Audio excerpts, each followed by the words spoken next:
Good afternoon, good evening, good morning, wherever you are. Welcome to BeoTalk 307. Ooh, Uh, oh, yeah, I have to put up the shillings. I forgot about that. yeah. Make sure we're not muted too. No, we're not muted. At least we shouldn't be. All right. At least you're not, for once. For once. Go buy something nice at Skinny Play. Use the link and use the promo code to get 10% off. If you want.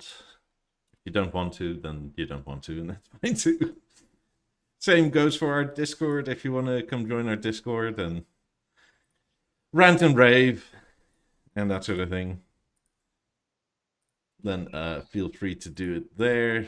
Max had an interesting poll about pricing and the strategy. Not that anybody at Beano cares, I don't think, but I don't think so. it is what it is. I'll probably try and find that again. Like and subscribe if you haven't yet already. That tends to help us out. And At least. I think I've calmed down because I haven't been home for most of the week. So, I think. okay, so let's recap the last hat podcast, right? After we got off the air, you went into Deezer and you deleted a whole bunch of shit in the My Apps tabs in your account settings, Correct. which subsequently fixed the gray list in your Deezer, did it not? Yes. But I but It then disappeared I touched my iPad and you and it was fucked it. all gone.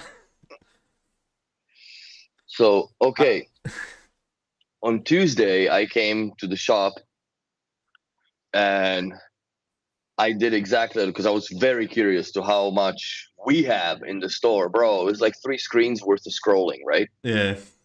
And here, what I'll do is these are. I'll log in. I'll share my screen, so I'll show everybody where this is, so they can fix their own problem. Some exceptions may apply. I'm not responsible for any damage. I think I showed it like a few months ago, but just a quick reminder of how to do it. Yeah, it's a good refresher. Yeah, it's this one.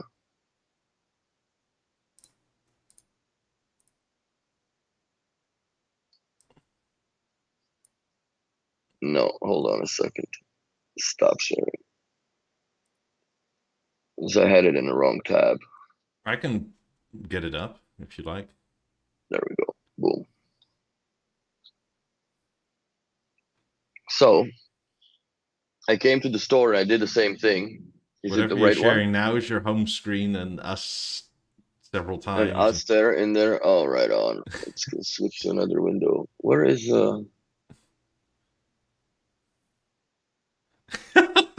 That's Tech- so. I'm a grandpa. There you go. Technical Will difficulties. Will this work? Okay, now I'll switch the tab. Screw it. So if I go here and open a tab and it says Deezer. Oh yeah, I'm sharing my whole desktop. That's fucked up.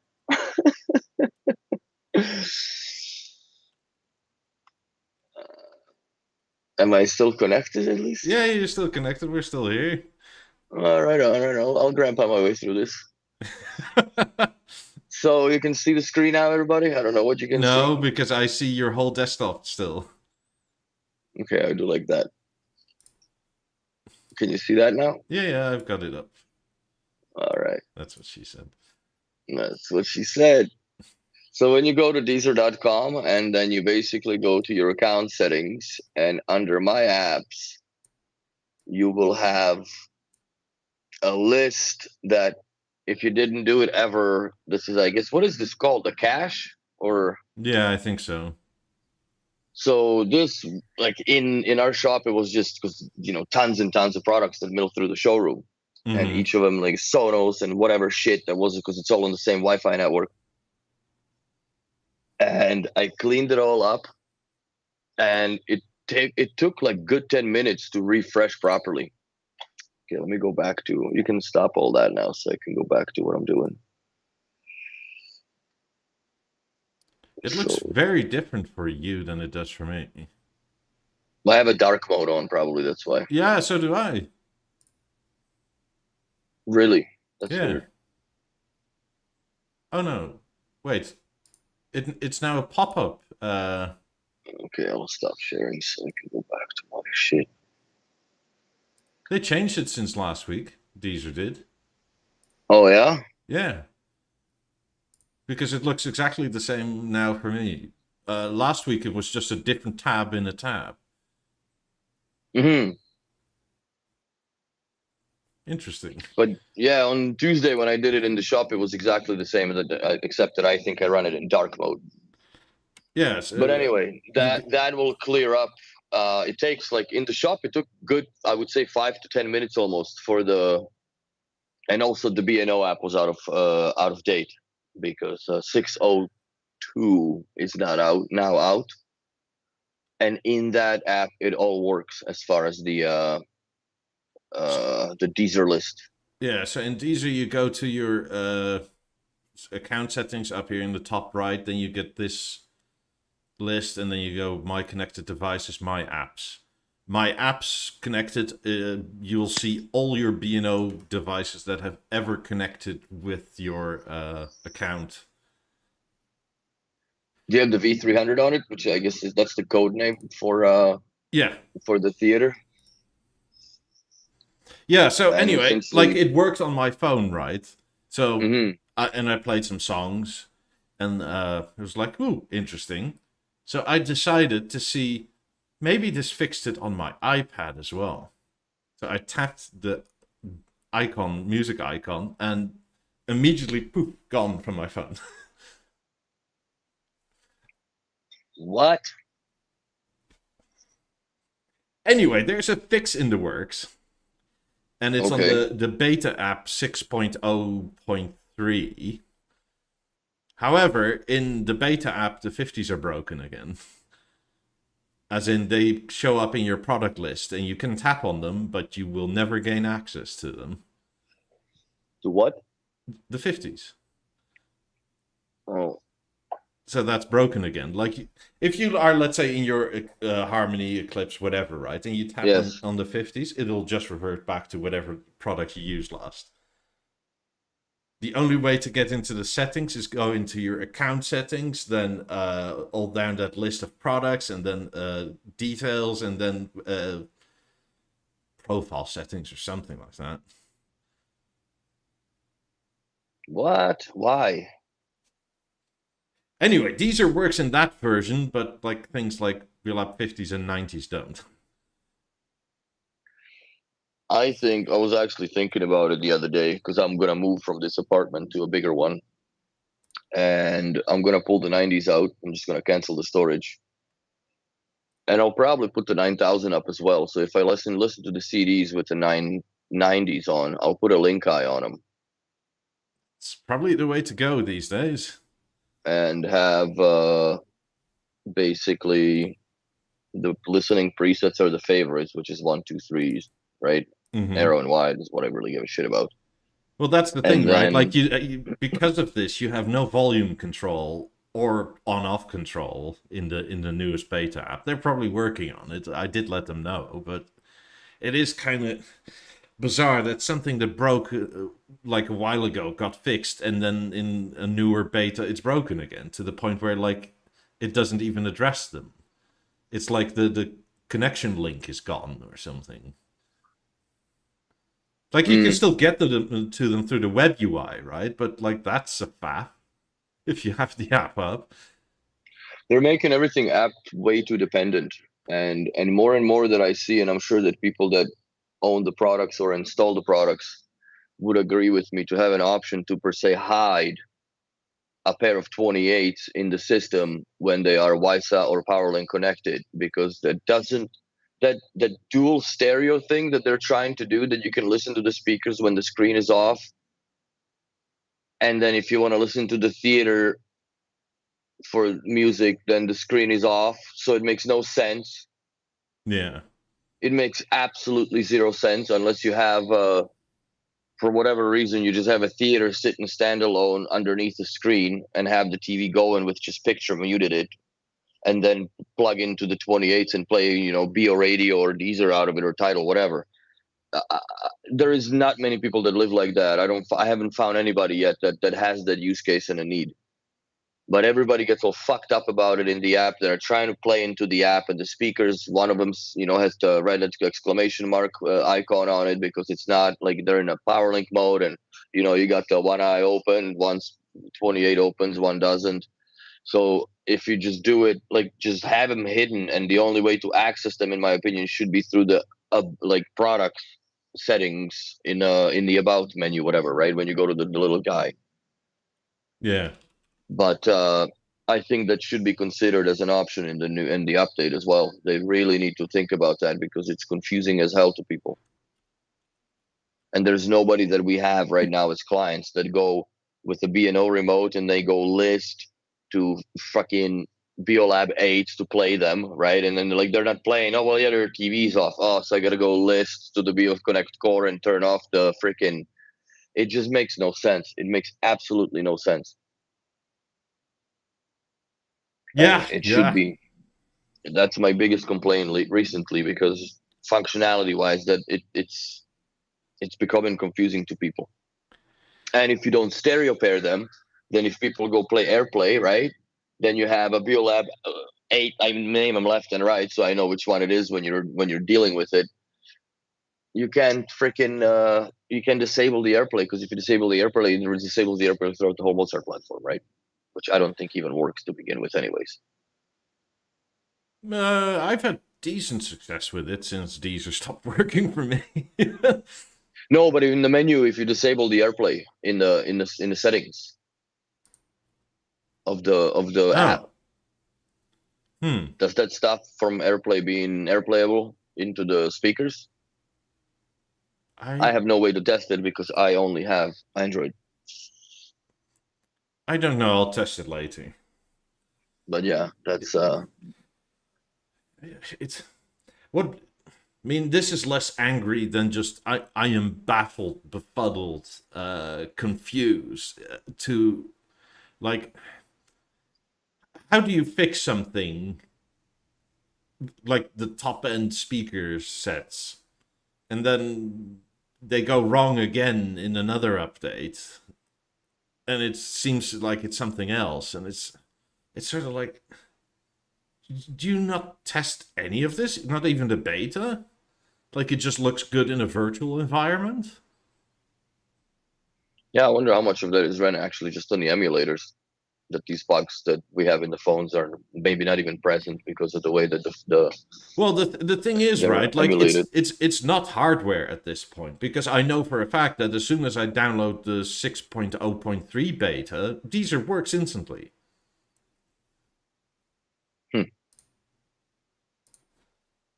So, I mean, I guess the only thing that I haven't told him yet, which is I think is weird, in the 3.0 or 6.0.3 version beta, I got the message as in, like, Deezer will only work with a Premium Plus subscription. And I was like, what the hell is Premium Plus? Because I have Premium. And then you can press OK or cancel, right? So I pressed, like, OK, like, because what else are you going to do? And it logged in, and it worked just fine. But, like, I don't even know what the Premium Plus is. I'm looking on their website, and I can't find it. I find Premium, I find, what is it, Family and Duo and that sort of thing, but Premium Plus? Look, if you just press OK, it still worked, right? But anyway, like, this is where, when it's hardware or software versions, like, I spoke to Stefan, and he has an iPhone 14 or 15 Pro, so, like, he's on the latest of everything. I think he's also fully up to date. I'm not fully up to date, and we have the same issues, right? And the same issue that other people, for some reason, don't have. It doesn't disable AirPlay. I knew it too. So you can't even. It's just so weird, as in, like, Maybe it's software. I have a feeling it's on their end how your B&O account interfaces with the outside world. Hmm. Because, like, you entering your Deezer credentials, essentially, if I'm correct in thinking, goes from your app to the B&O server to the Deezer server. And maybe it's Okay. because the people that have this issue have the same app with the same account on two different products, like I do, like with a phone and an iPad, right? Hmm. I'm even logged in my girlfriend's phone on the BNO app and in Deezer, but under like she has her products on it. I don't have any issues. No, but that's why I'm thinking like maybe it's a thing where like the B&O server is causing the issue of how it addresses things. Could be. I mean, it may also be weird carryovers, right? Because like you, I have a very old B&O account. Like in people that came into it much later. Like let's say in the last 2 years, you don't have all that backlog of info that's on the B&O side. You don't have all that dust in the attic. Yeah, because it seems like if they reset it, it does something, right? It has to. Yeah, but thankfully I don't have. Knock on wood. I don't have any issues with the app so far, and which I'm quite surprised because I go to a lot of places that I use the app, but I take over their account. Mm-hmm. And sometimes what I see, which is more or less an anomaly, but a consistent one, I would say almost, is if the client doesn't have the account they created and I just take over right away and they confirm the email and blah, blah, blah. So the dot disappears and then it's all set. I take over their account and they're not logged into their Deezer. It automatically logs my Deezer in. Yeah, that's also something you don't want. So, but then when I log out, like when I end, sometimes it just resets me to the back to the main page. It stopped happening in the recent updates, but it's been time when it resets me to the main page and I have to log in myself again to see my own products. But the weird thing is that when you do all that and then people open the app, the important, I guess not weird thing is the important part is that you have to, I basically, when I take over the account control, I shut the app off on the client's device completely. I Yeah. close it. And then I tell them, you know what, once I'm ready to tell you, open it, then you open it and everything's going to be there. It populates all the icons for the products and all this shit.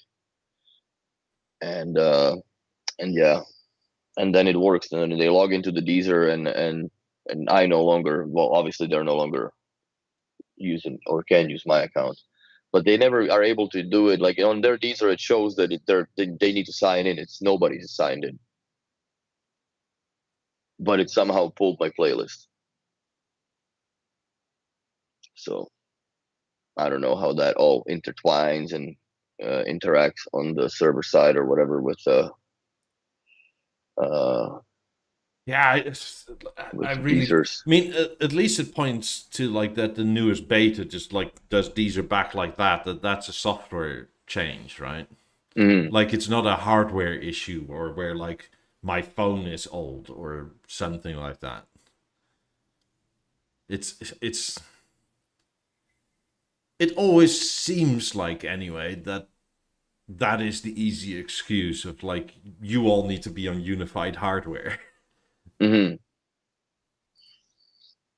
But I'm somewhat on the unified hardware because I don't have anything that is non-Mozart in the place, right? I only have two devices, really three, but the level I don't count because it's just in the box. So I don't really have what I used to have in the old house, a network link converter. What's going on outside? Somebody's weed whacking. Oh. It's like, what the fuck is that? Because through here it sounds like massive electronic static. Oh, that's funny. So yeah, but back in the day, I had which now would suck because I couldn't even use the NLML converter with the 9000. I think the only way that I have or ability to have use the 9000 now is through the Linkai in the 90s or the back of the 90s and SPDIF out from the 9000. Therefore, when you press CD on the Beo Remote 1, it'll turn on the SPDIF input because it's a CD input equivalent to on the IR, and it also turns on the 9000. So that's gonna be the way the cookie crumbles. I understand it's hard, right? But it's kind of ridiculous. Well, it's only 220,000 Canadian dollar speakers, though. I mean, there's that. Why would they have to work, right? I mean, there's that, but then... At least I'm glad that there's no more software updates for the 50s and 90s, that they had worked it out and they left them as they are now. Because that was stressful to put those things, do updates on them. But it's also... Like most of, I looked back last week actually, and when I had Mr. Anderson on, right, like to explain about the app and that sort of thing, that was last December. Yeah, it's been a while. And the idea was that they would be a lot further in March, May, somewhere. And it's like, I'm not sure what that means now. Like, what do you mean further? Like internally, or because it seems like most of the issues we are currently experiencing is because they decided to change the UI and the UX. Yeah. And while I do think it looks nicer, it is kind of like, was this needed? Like, was it needed to break everything? In my opinion, they should just redesign the app from ground up when they introduce that new layout, and just introduce it as a brand new app and leave the old one as it is, and just stop supporting it so it dies with devices that people have them on, and that's it. I mean, one of the things I found in the newer betas is that essentially the B&O app works well if you have a mouse. Because it's a two-handed operation now. Because you cannot swipe back, right? So you need the top back arrow to go back a screen. Then your home screen is now that pop-up list from the left bottom. You know what? You're kind of right, because I use the pen on my Galaxy phone with the app, with everything more or less. I got used to using the pen because it's so much more convenient, because it is like using the mouse, because when you float over, it behaves like a mouse exactly the same way. Yeah. So for me, that interface is much, much easier. Honestly, it is, since I got this phone, than tapping around, even though I had a fucking brick, bro. Look, I have a regular iPhone 11, right? It's not enormous, and I have fairly big hands. But for me, it's a two-hand experience now. Because if I hold it with my right, I can't fully get, without re-gripping every time, to the top right corner to go back. Because you still can't swipe back, which is like you've been doing that on iPhones since the dawn of time, essentially. Like back a page is just a swipe, right? Like that is just not there. Maybe it'll be there, I don't know. But the back button is always top left. Then the products are now always bottom right and bottom left, sorry. And then you have to click it, and then it populates a list, and then you have to choose. So there's no longer scrolling in that. It's like you now have to like tap to like show up a list, and then tap one of the products. Then whatever you need to scroll up again, because it's at the bottom of whatever it is that you need again. Yeah, I agree, man. But like it works. I can see this working with a mouse quite well, but on a phone with like thumbs, like a human, it's. No, it's always a two-hand operation. With that app, it's always a two-hand operation, even if I'm using a finger. But I always used to be using the. No. The back was kind of like regrip once, but everything else was more or less in the same square. It was, within the thumb real estate, I would say. Yeah. But well, also if you went to your homepage, right, you had that whole list which was like scrollable. and you had the whole width to tap on your product. Now it populates up as a list with product, product, product, product, product, product. And like it's Yeah. half the tapping size. Like, and it's still big enough. It's just like, especially on bigger phones, it's gonna be a two-handed operation. What I find that people suffer mostly around that is women with nails, Yeah. because that accuracy goes out because they have to tap this way, right, on the phone. They can't just nail it, in a sense. Maybe they should have like one of those tips that you can attach to the nails, like touch sensitive ones. This is my stylist hand. Yeah, So I think I have one of those pens here that you can probably like glue. but yeah, I honestly I resort to this. This is the best thing to use because you just tap tap tap on whatever, and I like that it lets me know if I've forgotten it somewhere. So Well, I guess in that also means it's a two-handed operation, right? Because oh, like if you have 100%. your phone in your left or right hand, you can use like that's okay. But I used to do like just one hand, flip it out, and do that, and that's not really feasible anymore. No, well, my screen is also large too, so I don't. Yeah, it's just too much.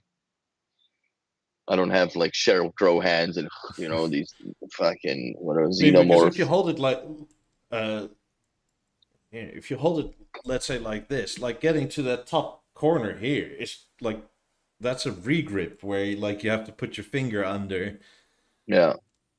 and then from there the new products are like there. So you're constantly like moving your phone around in your hand to do it one handed.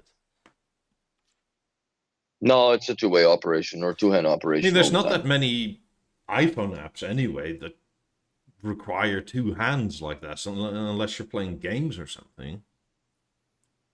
I wish I don't know if I even know if I should say that now, but I'm gonna. I wish that they consider doing like an Apple Watch app for the BNO app, but that's scary territory because they need to resolve theirs first. I'm not inherently against at what they're doing, but I Hmm. would like them to fix all the current shit that is broken before they start Oh, new one things. hundred percent, 100%. It's just the same. Uh, there's a few ideas that they're, I guess, toying around, and what I was hoping for maybe will happen once, but they need to first hash out the problems. Does your Deezer intermittently cut in or cut in and out for maybe a half a second, split second when it's On playing? occasion, yeah. Same here. Why? I never had that issue with the moment. I still don't have it at the moment. Call this. I don't have it with Yeah, the Deezer app airplaying either. it's just yeah, I and don't have it BNO with the radio LG plays. Deezer app either. BNO radio plays without any cutouts or interruptions, but the Deezer, man, you play a few songs and tabarnak, like why don't they just have it so you can or not search but sort by date added or alphabetically or whatever, not from like yes it's by date added but it's from the bottom to the top, right? Or yeah, because you have to go all the way to the bottom to get to the top ones that you've put on. It is absolutely stupid. And if you I have like 270 something tracks in my favorites, so you just sit there, polish my Yeah, I was stupid. complaining about that on Discord, right? And I think it was Bio helped who says, "Yeah, that's a feature they're working on." It's like, what do you mean feature? We used to have this. Like, and this is not against Bio help, not at all. But like, we This used to have all freezer. these things that are coming back that are now called new, and it's like, how? We used to have this all the time. This was all normal. This is a feature. This cooler will keep your meat cool, which is a nice feature. That's the what the fuck, man. Really, that shouldn't even be like that. Should have been not even touched, not even touched. And I dislike the flipping front page still. I think that now they changed it to the favorites only come up. I don't remember. I think you get editors, whatever recommended or something. Nonsense. Yeah, let's go here. Like we used to be able to settle that. Why has that been like needed to have a change? Like I don't understand. Why does this always need to be in some other place? So it gives me favorite artists and favorite tracks now in the main screen, and then it starts with their nonsense, like recommended artists and whatever. But I think they should still, yeah, just don't force feed me the horse shit that I've been disabling for the last 10 years using your app. There's a reason why I do that, because I don't like it. If I liked it, I would have left it there. And I don't even know many people that like to keep it there, because they all like, well, now you don't have a choice.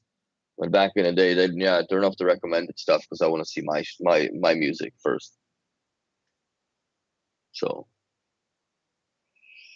Ludovic Golion says there should be a community list of bugs with the issue, and people have voted on which are more important. Just sent to be linked to be exact. That's all done on the Discord as well, more or less, I think. Yeah, we have a whole list of complaints and feature requests. Like since the And BNO's theater aware came of the out, site. we've wanted the sound information to be on the front page.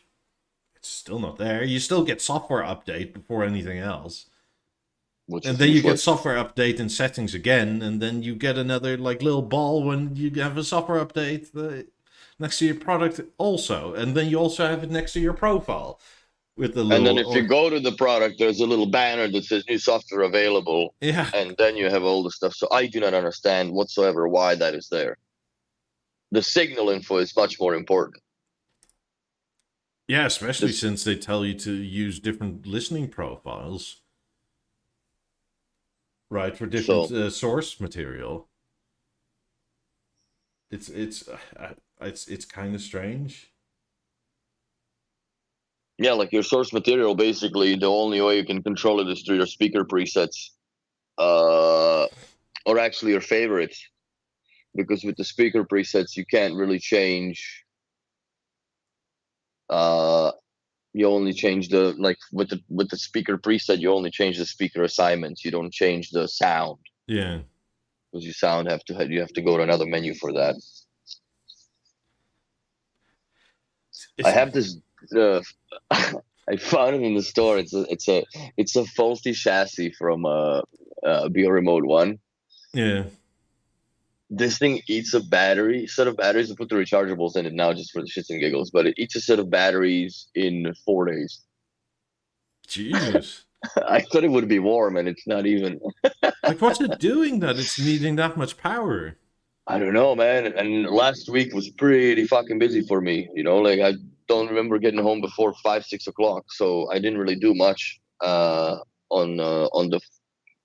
the remote browsing YouTube. That's it. It's not that I jam on it all day long. It's so weird. But yeah, it's a faulty remote. I'm not complaining. I'm gonna take it apart and maybe salvage the display, because now I've realized that they're just micro glued the seams, so it is essentially fixable. And if the keypad's good and the board is bad, then I'll keep the keypad off it, maybe for some other better times or worse times. In case you get a dog and it chews on it or something. Yeah, that was a pretty good savagery picture on Discord. Fuck, like what was 6 buttons missing out of it, at least 7. I mean, as you do, right? Like you set them out with a bunch of missing keycaps. Well, the dog has definitely an expensive taste, so to speak. Because that's a $600 chewing toy. But, yeah, for what it's worth, this was happens. This was the poll. There's one vote that says B&O is a fairly good value. Everybody else thinks it's either expensive but maybe worth it, but like it's leaning more and more to too expensive or like I'll look elsewhere. I think the question is going to start to pop up is how much do you want to pay for the beautiful versus what you get as a sound for a reasonable price from something else that is, to me, unappealing and completely on interior design like. But then you can go with something, like like Bowers and Wilkins or even Canton, they made beautiful walnut speakers. Beautiful. Well, I don't know if it's veneered or not. Lie to me. I don't give a shit. Whatever you put inside it to make it sound right, it's fine for me. But you still have to put in amps, and then I would be going back, man, like 35 years in my life, because that's what I used to play with when I was a child or a younger boy, I guess. But I don't do that anymore. I'd rather. But yeah, there is a limit that is slowly approaching to how much are you gonna be able to spend on something that looks nice. And Well, whilst I get that on the top end, at the BeoLab 8 and 28 and 18 range, it's a different story, right? well, Lab 8, man, I have to say we're selling a ton of them for now. Oh no, and they're sort of worth it, but if you want a bigger sound in a cheaper price category for that amount of money, it's very feasible. Oh hell yeah, you can definitely get much better sound, or bigger sound rather, Yeah. from something that you can stack together. But yeah, it wouldn't be as appealing, as refined, because at the end of the day, you're buying also more or less it's a jewelry for home at the end of the day. Yeah, just the thing is, the passive stuff always works. Fair enough, unless you get Yamaha receivers, those are fucking garbage. Yeah, Never but use them. okay, that's just Call one it. purchase to like not do, right? With B&O, you don't really have that option. No, you don't. like the app either works or it doesn't. Yeah, no, but yeah, I would highly suggest, I don't know, from personal experience, stay away from Yamaha receivers. With the stereo receivers from Yamaha, absolutely fantastic. But if you have to plug in an HDMI to it, bro, you might as well have it long enough that it goes around your chimney and your neck, because you're gonna fucking hate yourself. It's yeah, they have we've whatever we sold, we had to exchange, and it's not. We started using Marantz and Denon, and they're solid as rock. Yeah.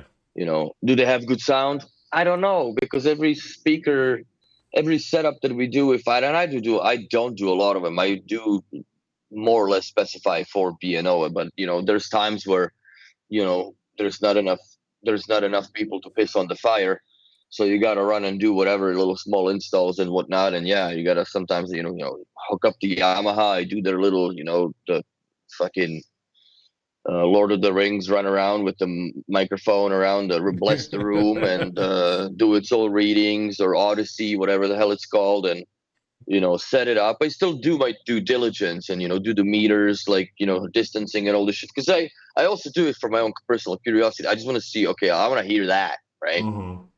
So, and then, you know, depends. Sometimes it's existing speakers, sometimes we're putting, but mostly it's Canton or Bowers and Wilkins. I gotta say, Bowers and Wilkins sound fucking good, man. And there's some good Canton speakers that we had that sound great. Like, I'm not gonna say, you know, no, but you know, for the amount of money that, let's say, you spend on a set of Bowers and Wilkins that look beautiful, and then you have to get like a Burmester amp and whatever else have you. Fuck, even if they put another $5,000 on top of the 50s, it's still a better deal in my eyes and ears, because you don't have, you know, a lot of equipment. Because then people go, oh, what cables to use? Well, the ones that conduct power, bro. Fuck. Does it matter? Yes, it does matter. Where with B&O, I guess it's a little more forgiving, because PowerLink is PowerLink. And, you know, if you really want to go crazy with the PowerLink cables, I would recommend using AudioQuest Cat 7 wire, but only to the 50s. But that connector that it comes with, there's no way you can hook it into the theater, because it's like fucking this big of and the wire doesn't bend because it's solid strand. Yeah, I fully agree on the top end, and that's maybe why they're pushing for the very high net worth individuals and that sort of thing, where like a BeoLab 8 is sort of like a side room speaker, like something like that. Yeah. But even like something like a Bowers and Wilkins has like this very much, even with an amp, right? Like these 702 S3 signatures will definitely outperform 18s. Oh fuck, man! Like we had those. I've listened to these. These are actually insanely good. And even with if you like got a good amp. Well, you can get a very good amp for like 1,000. You get an even better one for like 2 grand, right? And then you're roughly at the price of 18s. Like, and it's not even close at that point. And don't get me wrong, I love 18s. 18s are very good, but like, Only thing I don't like about the BMWs is the freaking microphone. It looks like a speaker from a karaoke bar and somebody left the mic on it. Yeah, but that's kind of besides the point. Yeah. Because at some point, right, like if you're unable to like lay 50 grand down for a set of speakers, if your max budget is, let's say, 12 grand or something, if you want the most bang for your buck, that almost always means B&O's out the picture. Unless you want the most pretty for your buck. I want the most pretty. No, I understand, but like for most people, right? Like if you want there is like the old fashioned triangle of needs and desires and wants, right? Like Bang & Olufsen leads very much to the design side for the money. Like for the size, 8s are fantastic. They're great, and if you're into B&O, I would definitely recommend them because they're that good. But if you want a shit on a bass where you feel your shirt moving a bit, then those are not the speakers for you. No. If like there is a price limit, like unless you can spend a bit more, right? And unless you instantly say like, hey, I want to live minimalist, I want a full surround setup, I have like 20 grand to spend, what do you think about a theater with like 6 8s around? I'd say go for it. But in terms of like full on cinema experience, you can get more for less. So I want to hypothesize about something here. Mm-hmm. Now that the Wisa, whatever, we talked about this few podcasts ago, I guess many podcasts ago now, that what if they actually finally make something that you can pair, let's say, emerge level with the theater on or Mozart speakers that you can make them surround. That would also compete quite a bit into like, because if you think about it, if you can make a theater with, let's say, 4 emerges, right, to connect on the same network, providing that that's good and it works, then it's still a better deal, in my opinion, than buying a pair of 8s for the rear. Right? Yeah, but who are you competing with? At that point, you are competing with yourself more so than anybody else, right? Yeah, because there is no other. I haven't seen anybody ever try to hook up another set of or a different brand of Wisa speakers with the theater or with any B&O so far. I don't know if has anybody ever done that, but I've never done it. I don't know. I think it would pair. I think it would, let me just call them other, right? Yes. But I've never done it. That's something that I've done it the other way, where I had LG with that little USB stick where we had to buy some pair of the 28s. That was about 2 years ago, which was a disaster because back then the software was just in not even a wheelchair state. Third-party Wisa should work, but the emphasis is on should. Several brands will do it slightly different. And I don't have enough experience with that to give a dedicated answer to which brand does it well and which. I don't even know all the brands that carry Wisa at this point. I know the other way it works pretty well. And now, like if you make a trigger cable, let's say for the 8s in PowerLink mode, you can just drive them off of Marantz receiver on a line output, right? And they behave as PowerLink. So that's good. The only thing I do not like, that everything is controlled within the software. There is no more hard switching. I don't care about the positioning switch because that really has no place in time anymore due to the fact that the speaker tunes itself.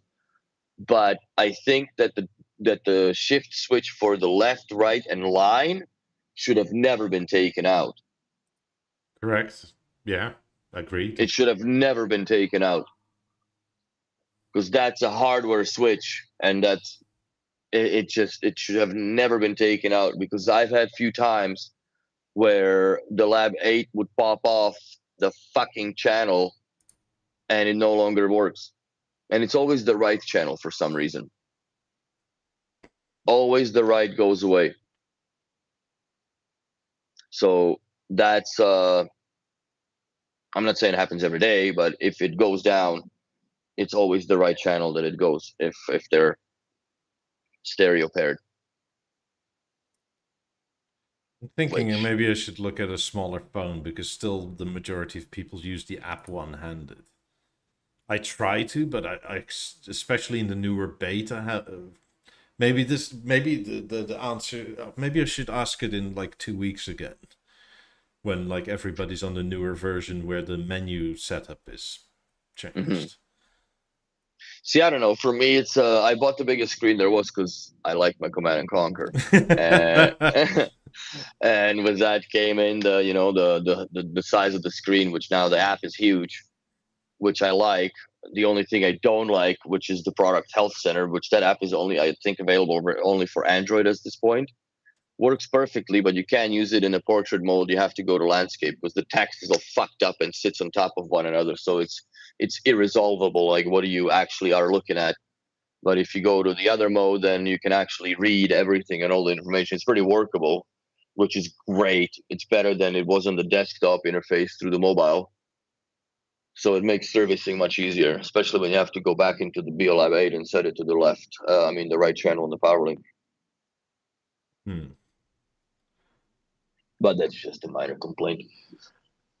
Other than that, the 8s are sick, man. Putting in more and more into them and listening to them in different spaces, they sound absolutely fantastic. Absolutely fantastic. But now, Yeah. that thought process has completely gone on hold, because do I buy the 8s if I'm moving and I'm going to unpack the 90s? Because I'm not just going to have them in a spare bedroom sitting in the fucking boxes. Y'all know that, right? Like, there's no way I'm just going to do that after 2 years of not listening to them. They're going to come off the crates. I'm going to put empty B&O boxes into the crates, and I'm going to leave that in the bedroom as it is, as a storage. And then instead of probably buying the 8s, I'll buy the walnut panels finally for my 90s. And Yeah, they're nice. And move the 18s back to the rears, because what else do you need? The theater's in the center, and the theater definitely keeps up pretty well with the 50s and the 90s. Sell the 90s and buy 25 8s. No, Stefan, I'm not doing that. No way. I'm keeping my 90s for as long as I can, which is till death do me part. If they're too big, we can switch out the set. Yeah, you thought about that,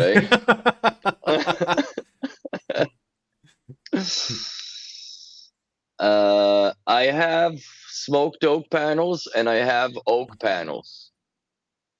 And at the time, that's for answer for Chaba. And at the time when I was getting them, or I got the 90s, the shipping company that they had was Kuhn and Nagel. I think they still use the same.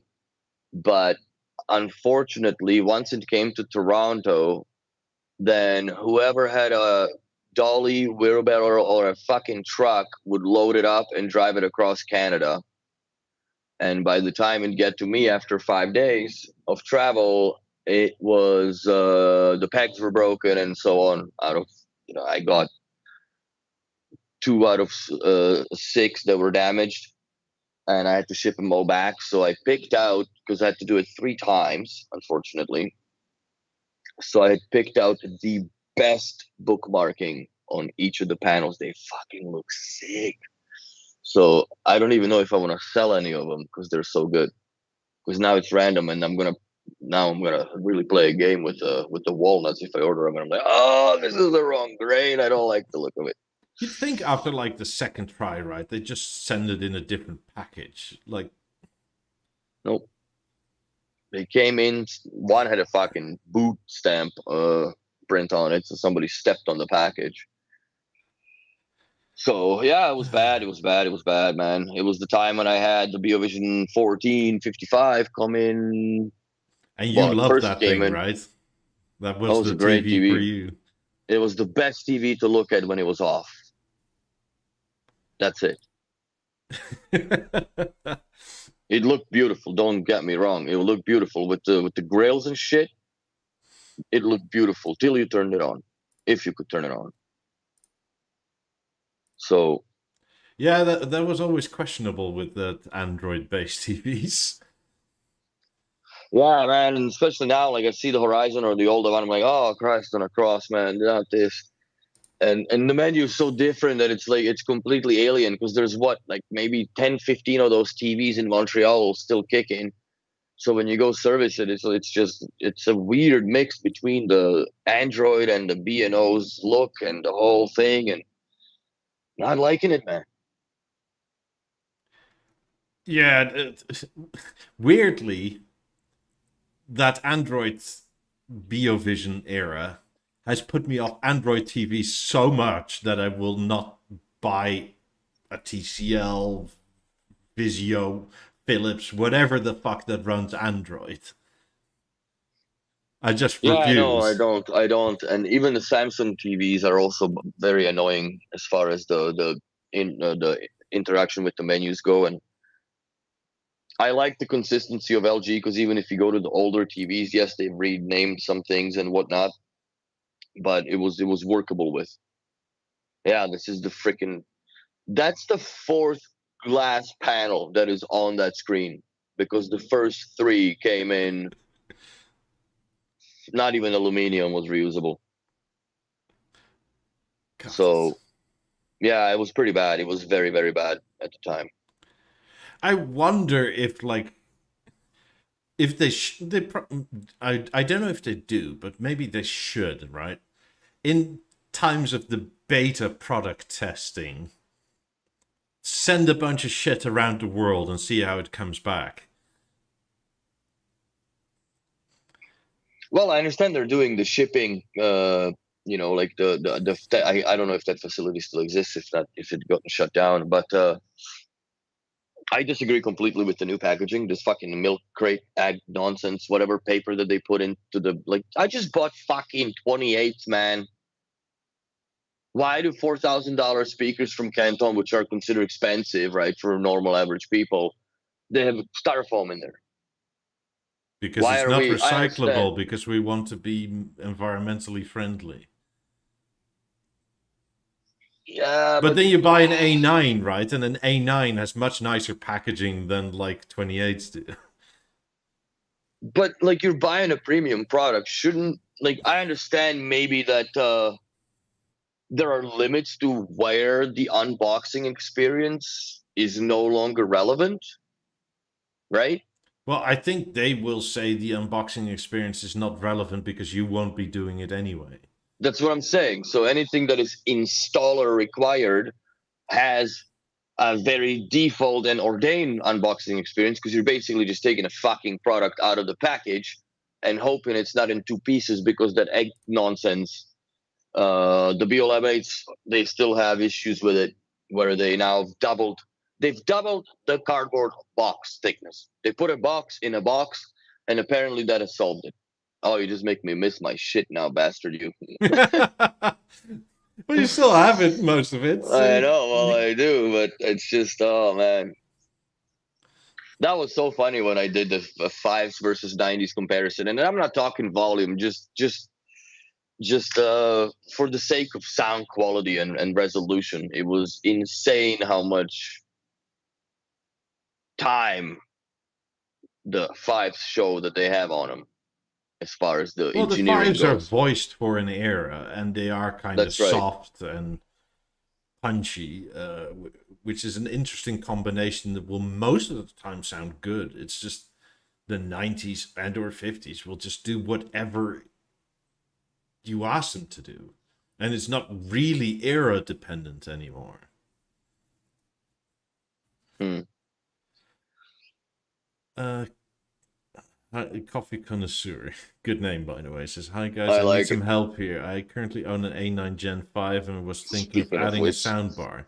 Thinking of BeoSound stage. What do you think? My living room is about 35 square meters. And what do you mean by adding a soundbar? Like to play together or to add to your TV or? is it like the guy in the video that did A9 on the side and soundbar under the TV? Yeah, I don't know. Yeah, I don't understand what you're asking. Like, I understand what you're looking at. I don't understand how you say add. No, just add to my TV. Yeah, Yeah, sure. just add it, bro. Fucking hell. The Put it stage in. is a very good product. If you want to use it for TV purposes, that's what it's meant for. It's very good. I have one. It's currently still sitting in a box right there. Probably. Shit, speaking of stage, very I guess interesting, not a finding, I don't know, but it is probably is a finding. The new G panels no longer do SPDIF out by default. Like that light is not on unless you go to the menu and turn it on. So you go TV and optical out or whatever, optical out only. Yeah. So the problem is if you're in the ARC, that it disables the SPDIF out, and we have clients that have Sennheiser's, those wireless headphones Mm-hmm. that they sit on a cradle, right?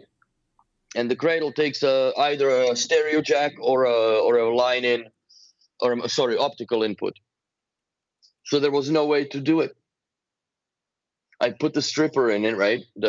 Not her, but the box, and it stripped out the SPDIF. It stripped out the optical out into the headphones. But the box was hanky panky, man. It's just like you had to power cycle it every now and then. And the guy's old, right? Like we're not dealing with that. Wouldn't you know that the I never really even thought of this, but I've always seen it installing it. The stage has a optical out. It's a Yeah. line in, but it's an optical out. So you just connect those goofy headphones into the optical output of the stage, and you have perfectly synchronized sound, and you can use the headphones while the TV's sound is turned down because it's unaffected. Oh yeah, this would have been the last picture that I would have ever taken. That was the day. But it's like the minimalism on it, man. The OCD was real. It still is real with me, as far as how it's supposed to look. That was the only thing that I really didn't like about the Avant, that the goofy cable management. Yes, like it is a pipe in there, but I just didn't like the end look. Like I've done one where we put the outlets and all that basically dead center of the screen behind the panel, and then just have a little cord that goes in with it. Yeah, a little tail. It looks nicer. It looks weird because it looks like the TV got its ponytail stuck in the fucking plug. But it's nicer looking from when you're sitting and you don't see anything underneath the TV going as far as the cables go. 85 Avant. That's the day the laughter dies on site when you see that box arrive. It's so heavy. Holy shitballs. Plus the stand. Stand is insanely heavy too. It's a huge piece of hunk of metal, which to me to this day just baffles the mind that 85-inch screen can move so quietly, and even on the wall, no creaks, nothing. When we did the wall bracket, just slowly comes out 20 degrees off the wall. Makes it almost weightless, but not when you take it off that stand. Fuck. So, yeah. That's my, what's it called? That's my quirks. Yeah, that was a good times day. That was before the carpet. Yeah, that's when I had the Eclipse. I just got the Eclipse, I guess. Yeah, that was fun times. I'm going to pull all this out. I might need to buy a couch because I don't think my girlfriend's going to tolerate the bench. Probably not. Oh yeah, no, I got the Eames chair for sure, man. Everything's in the storage locker. That's why I'm moving, because there's no point for me to pay $400 for the storage and $2,000 for the apartment here, when I can just pay $2,000 for a 2-bedroom and I can have everything in there. We can even pay 2,400 for an apartment where at Yeah, least you can store all this shit. but I'm just gonna put everything in there. Yeah, I'm gonna pull the '90s out, man. It's been too long. Fuck. I wanna listen to them. They really get in your head, man. And now that we have them in the shop, I just kind of don't even want to sit there and because fuck, man. Oh, I don't want to. Yeah.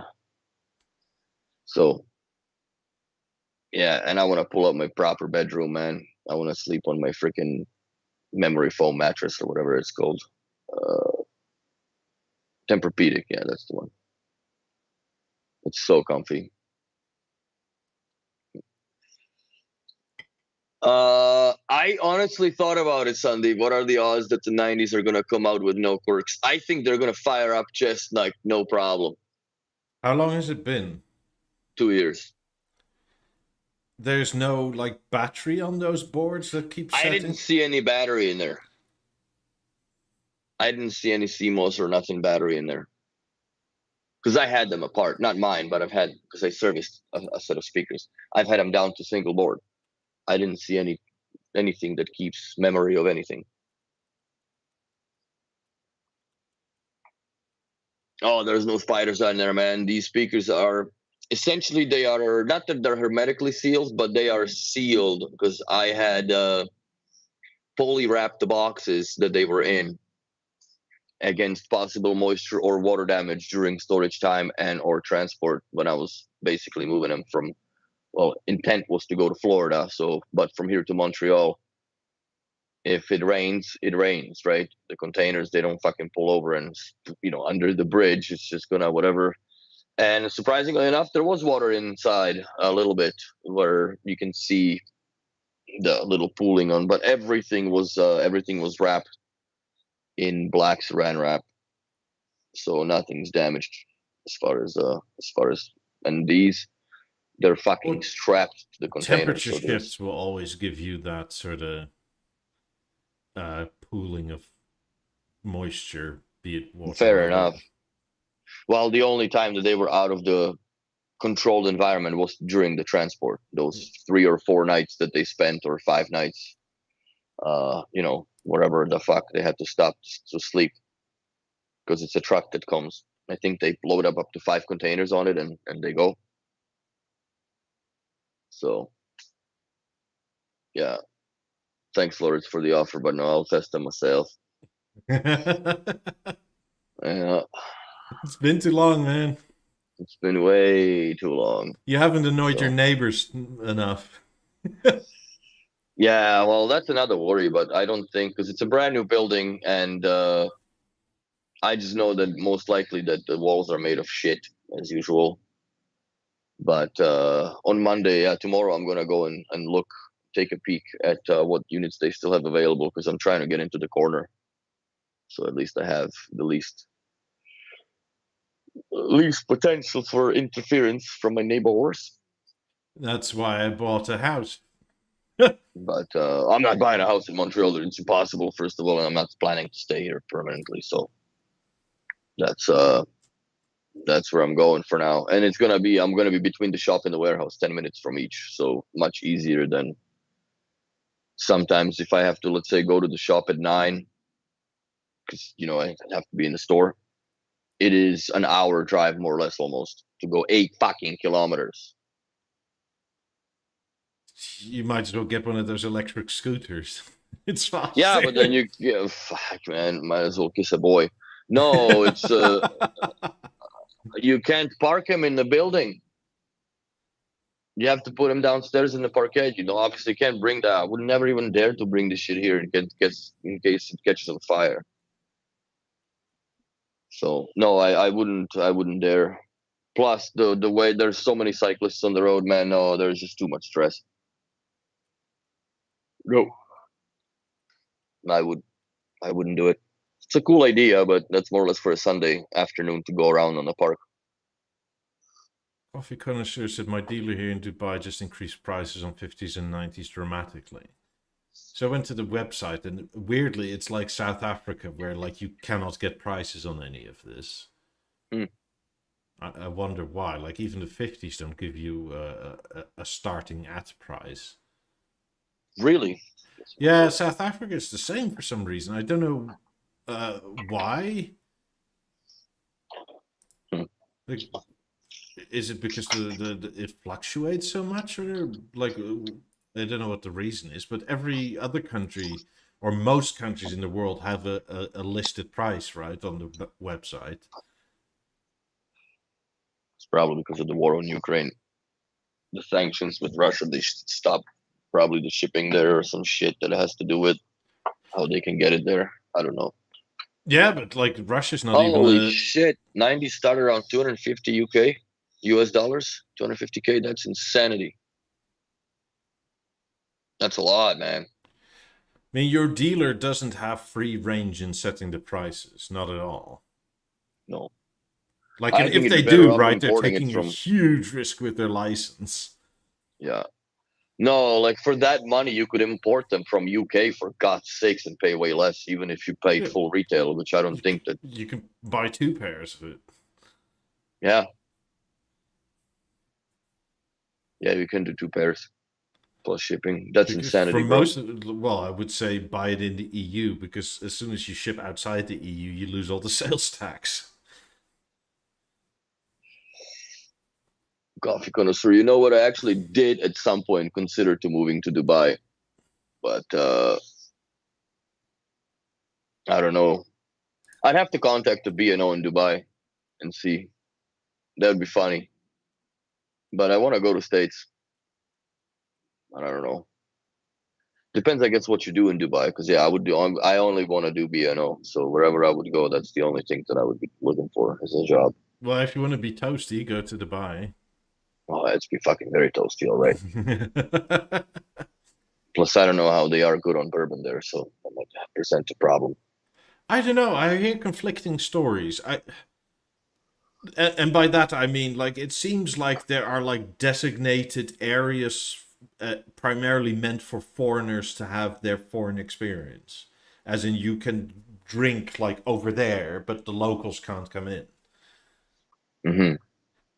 Like I've never been there, right? Like I haven't been to the Middle East in fucking ever, so I and I'm also not much of a drinker, so I don't know what it is, but it seems like they're modernizing in certain ways, or it may be that it's a segmentation of like you foreigners can do your normal thing over here, but just don't bring that to the rest of us, kind Hmm. of thing. I don't give a shit if I gotta go to a Happy Corral or some fucking whatever nonsense to sit there like cattle. Like a Just speakeasy somewhere. oh man. But yeah, see alcohol licensed restaurants. You know what? Coffee connoisseur, email me, bro. We'll chat because I'm very intrigued. Email me, bro, for real. We'll talk because I would, You want to be you know, hot? what? I want to be hot. No, I'd take a trip just to see what the fuck. Never been to Dubai. It'd be a good, it'd be a good quest. And yeah, I mean, 'cause, yeah, if you lived in another thing Toronto, we fuck, may not be considering, right, is like maybe Dubai on like these tech things has a weird import tax, could be.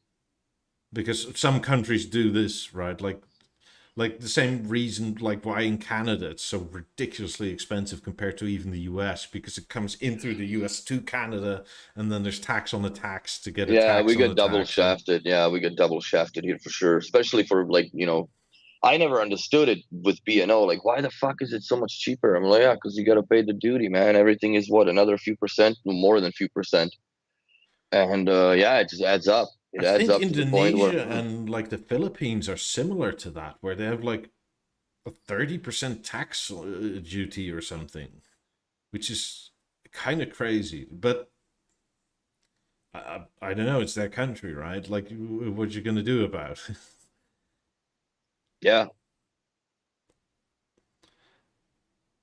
But here I pay carbon tax on cigars for fuck's sake. Yeah, not very little Stupid. either. Like, holy hell. No, man, it's stupid. So I yeah, mean, I I would. guess you need to get your money somewhere if you're like Dubai or the UAE or whatever, where you don't have any income tax, right? Like, the stuff doesn't pay for itself, and you can do a lot with the oil money, but you probably need to tax some things. I don't know.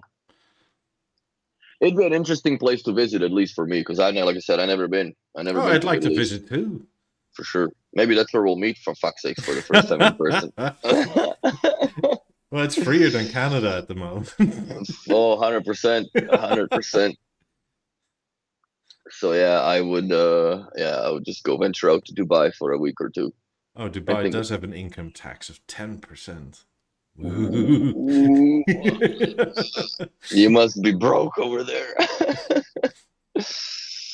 Yeah, it'll be fun to Can you see. imagine the riots if they say let's make it 11 next year? Oh my god, serious, ridiculous. Live kickoff Dubai. Yeah, that'd be funny to do a live Dubai edition. Just go there. Let's go next week, man. I'm off for 2 weeks now. Fuck the house. You'll finish it later. Well, I just came back from a trip to the Midwest here, and like it's so rural. There's no internet, right? Nice. Good break from the norm.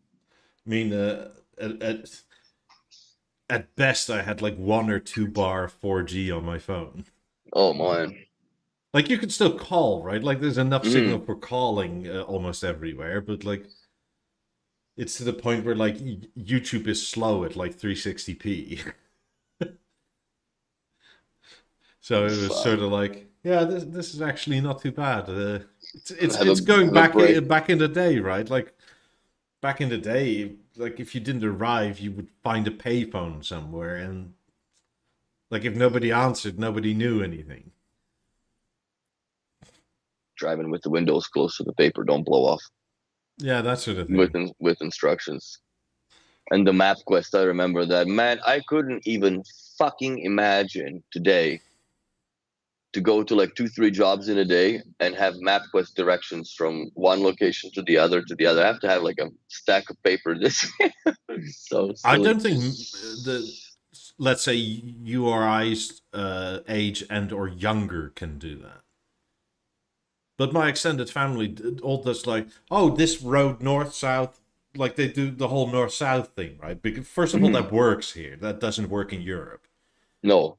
But they talk to each other like you go for X amount of miles west, then north, then west again, and it's like, oh, okay, I guess you are just used to it because nobody over there has like sat nav or navigation in their car.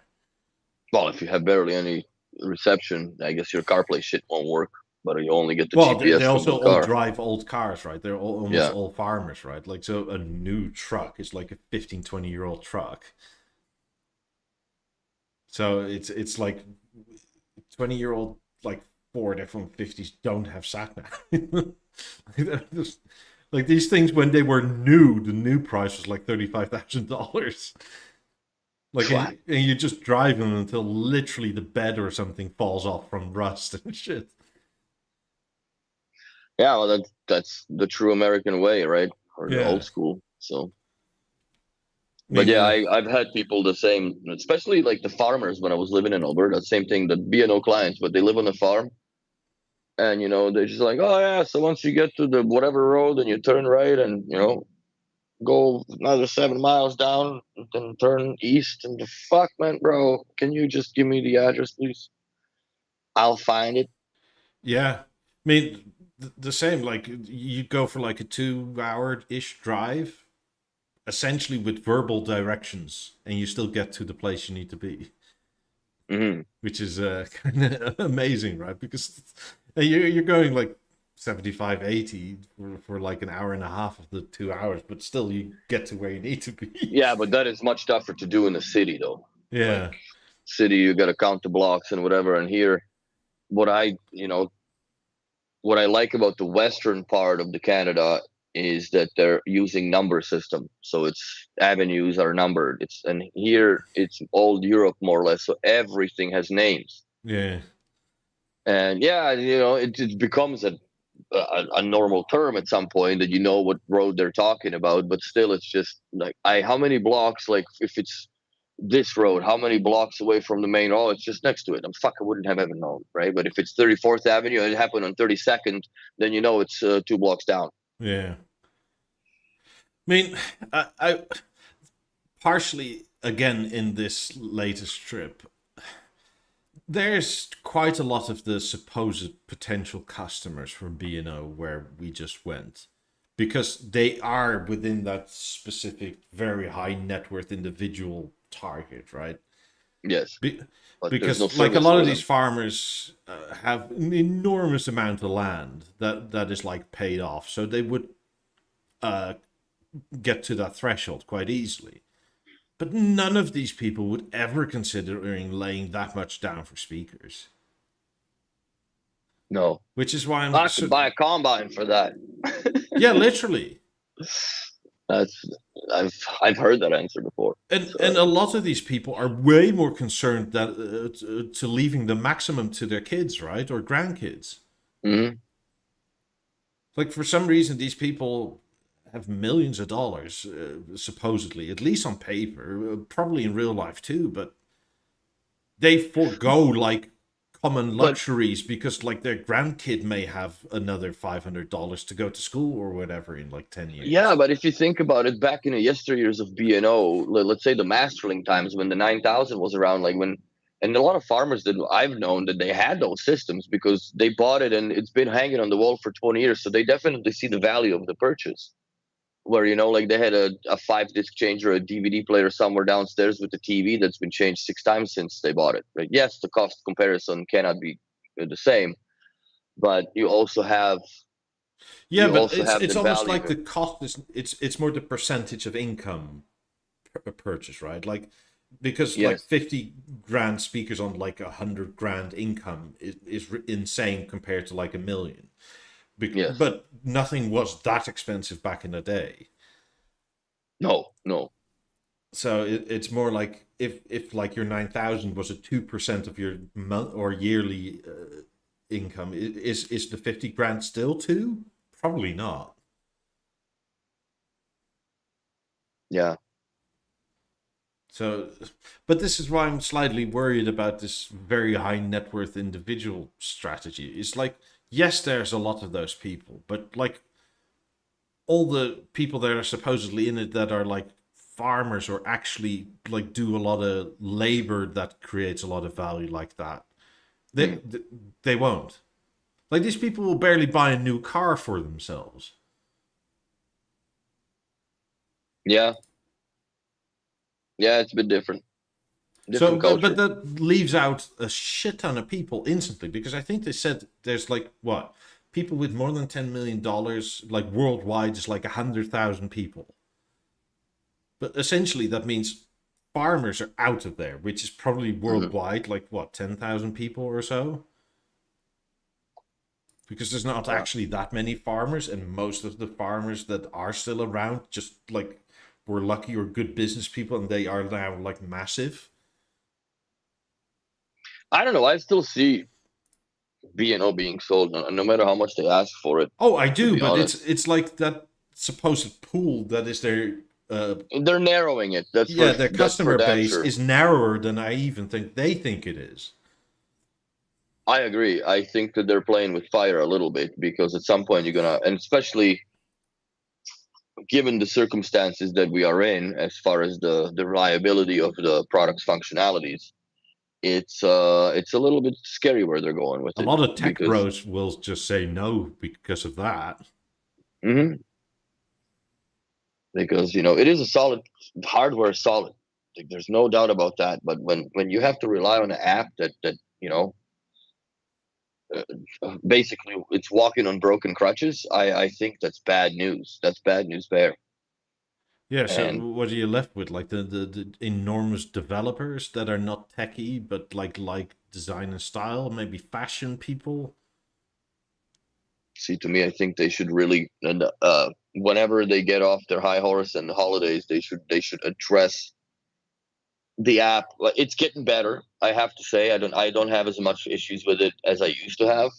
I don't like the way that it's done as far as the Deezer side and things. It's more stable. This every now and then occasionally still reboots. I don't understand why. It could be telemetry because whenever I send over like your app data and or product logs, it reboots. Oh, really? But I don't send anything. Like I don't have it It set. still sends a lot of telemetry. Oh, it does it on its own. But it coincidentally does it between switching from YouTube to Deezer. I don't know, maybe. Maybe it says to the B&O server there's a source switch experience. Maybe it's just YouTube or Deezer saying, oh! Like, but there's no way to know, right? Mm-hmm. Yeah, I've seen app crash a couple times. I mean, it's not And my app that crashes. Like, when I sent like product logs from my theater, like, it literally goes blinking lights. All the 17s on Wisa come on again because they reestablished connection. Like I get a little Christmas show whenever I send product logs, and I know I'm not the only one. I've seen it with others. that's interesting.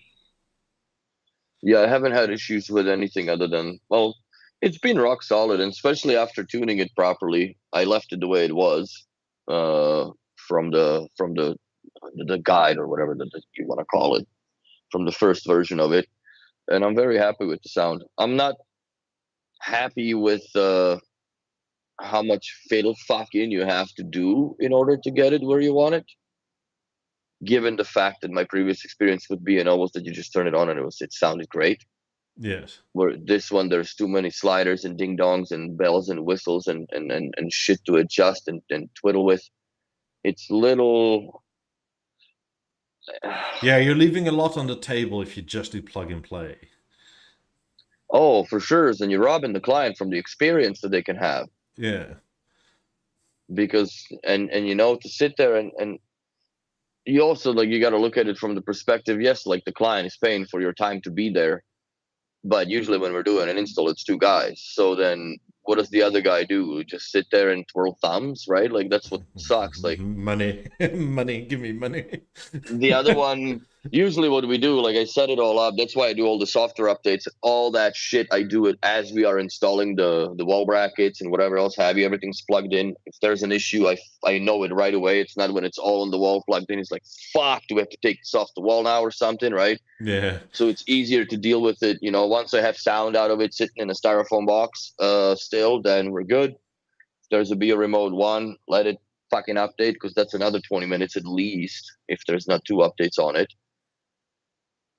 And then yeah, then we just rock and roll with it. So then it gives me a little bit of time to go through it all and adjust the settings and explain to the person while the other guy packs up and, you know, takes the TV box and all this shit out and does the cleanup.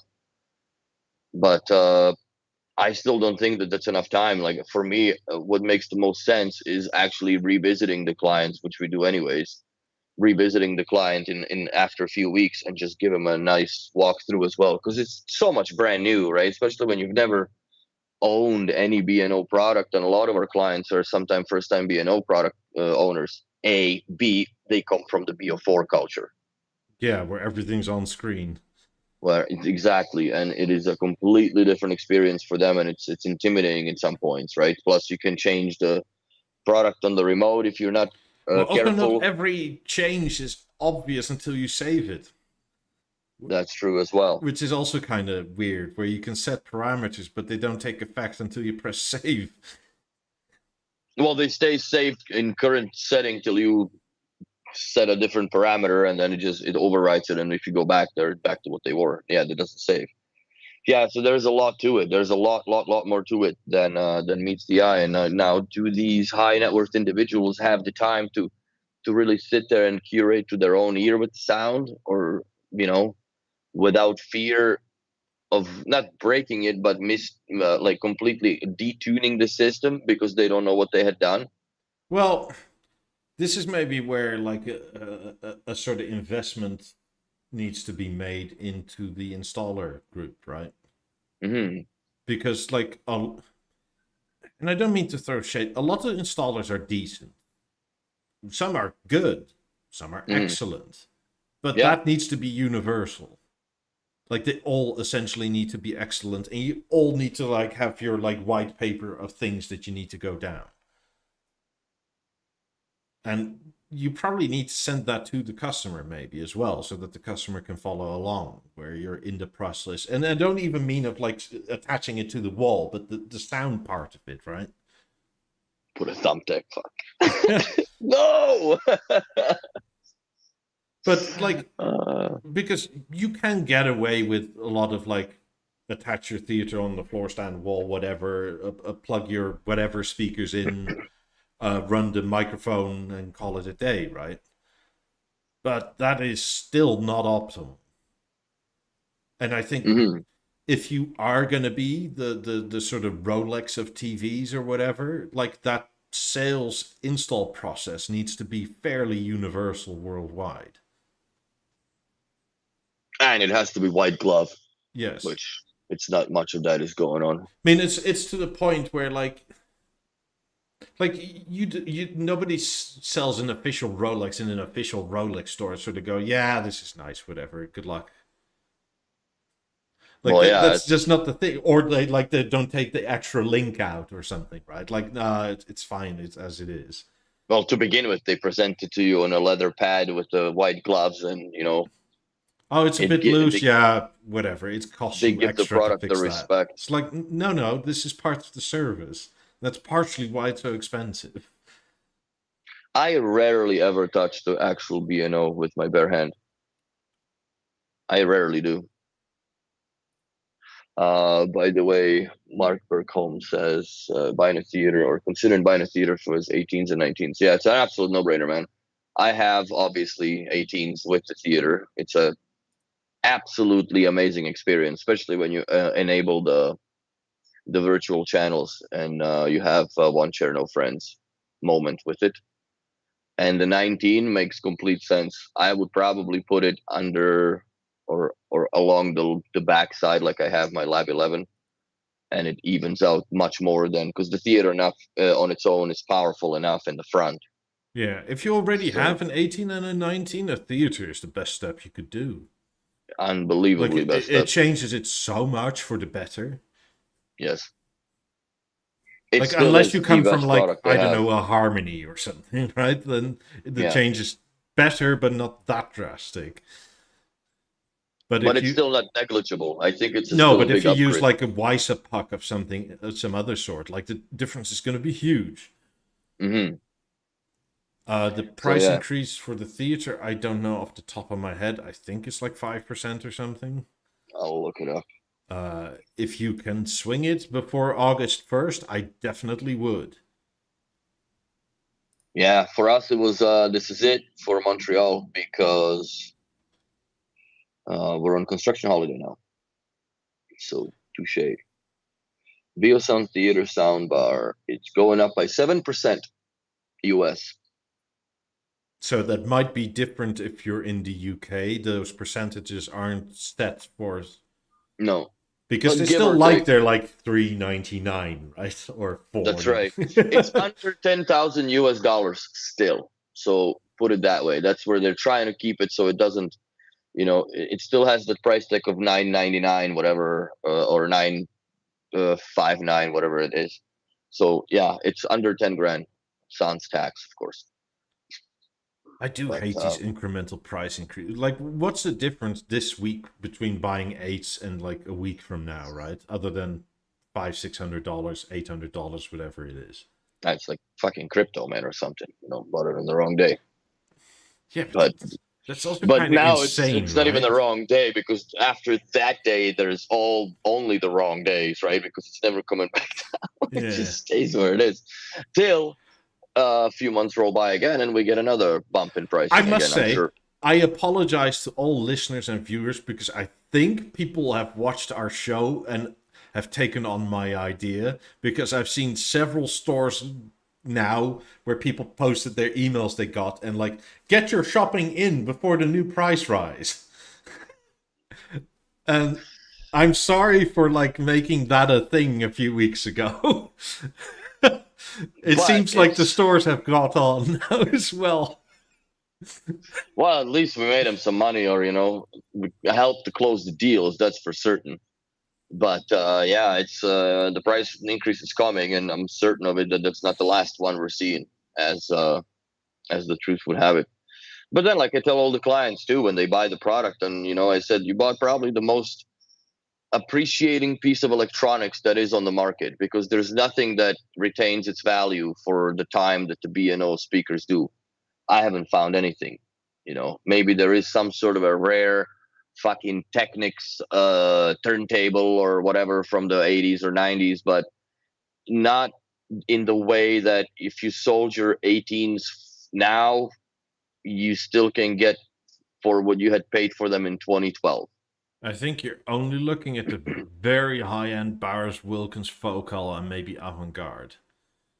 That's about it. But I'm talking like the 30 plus grand categories of their speakers.